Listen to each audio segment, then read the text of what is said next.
Hi guys! Binili ko po itong stove counter gap cover.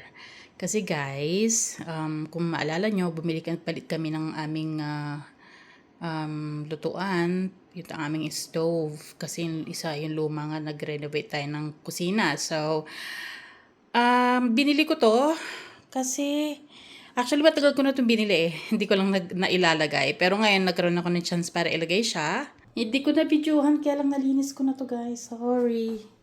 Nalinis ko na siya, naglinis kasi ako. Tapos sabi kong gano'n, teka lang, parang kailangan ko nang ilagay yung aking binili na gap cover. So, ito yung nangyayari guys. Kasi ito pag nakalagay yan o, di ba? Nagkakaroon ng naiipon yung dun yan. Napunasan ko na nga yung half.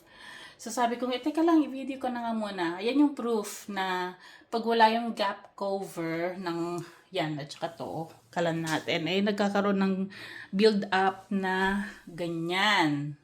So, bago ko siya linising tuluyan, itong other side niya, actually, nilinis ko rin kasi yung ilalim niya.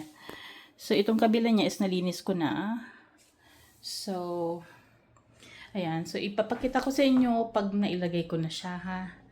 Nilinis ko kasi sabi ko gano'n kasi i-push back ko dun sa loob. Sabi ko, bakit di ko na lang ilagay, di ba?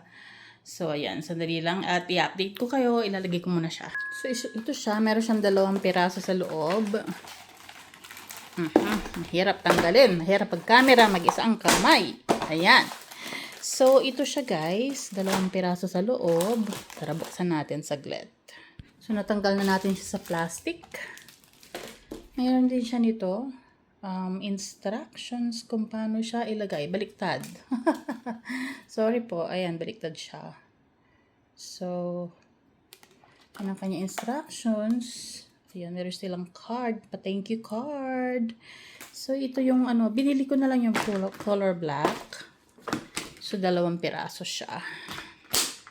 Ayan. So, susukatin natin guys. Pwede natin itong putulin. Depende kung ano yung magkakasya sa ating kalan. So, tara. Gawin na natin to. So, ayan siya. Nalinis ko na. Itulak na natin ang ating kalan. So, naibalik ko na yung kalan natin. Susukatin na natin guys yung kanyang haba. Ganito kalalabasan niya guys. Puputulin nyo na lang yung sobra. So, ayan ang sobra siya. Sobrang haba talaga niya.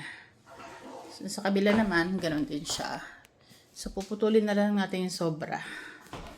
Ayan mangyayari. At least, pag nagluto tayo, pag may ginigisa tayo, hindi na dito mapupunta sa gilid at susot sa pagitan niya.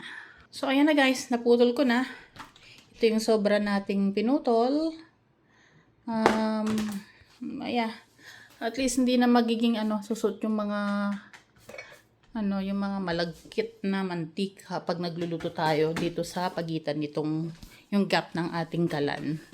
Okay, so thank you for watching po. Idea lang po to para sa mga misis na sila pong tagapagluto sa ating tahanan. So, I think mas okay siya kaysa wala. Yan lang po. So, maraming color po to. Mayroon din transparent, may black, pero pinrefer ko na lang ay black ang bilin ko para nagmamatch dun sa ating kalan. Okay po, thank you po for watching. Yan lang po for today's video. Thank you for watching po and God bless. Bye! Kung gusto niyo pong mag-order ng product na to, ilalagay ko po yung comment, yung kanyang link sa ibaba. Thank you for watching po. Bye-bye. God bless.